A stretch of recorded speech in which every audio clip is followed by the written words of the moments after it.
mga traveler, vlogger. Asahan mo minsan ang hindi inaasahan. Ito, yung room na nakuha namin. Ibang klase yung cut tree nila.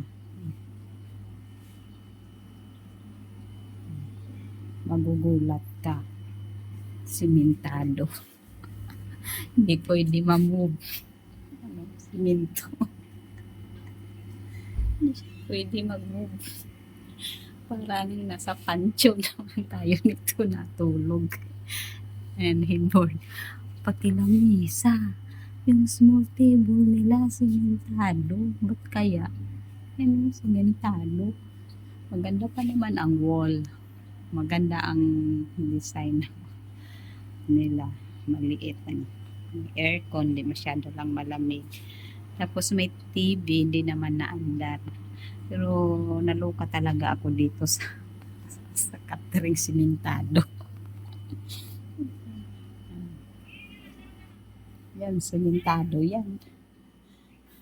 Baka kasi nakawin kaya nakasimento. Wala, joke lang. Pati ang kumot nila, my God, ano ba yan? Nit-nit yung kumot. Ay, naku. Grabe naman to. Babayad naman. Hindi nga lang kamahalan, pero grabe naman, wala malang quality. Wala. Ay, mine. Maganda pa naman, oh. Type ko lang yung wall. Pero hindi ko type yung cut tree. Parang nakahiga tayo dito sa pansyon. Parang nasa sementeryo tayo nito. Di ba yung sementeryo ng mga mayayaman?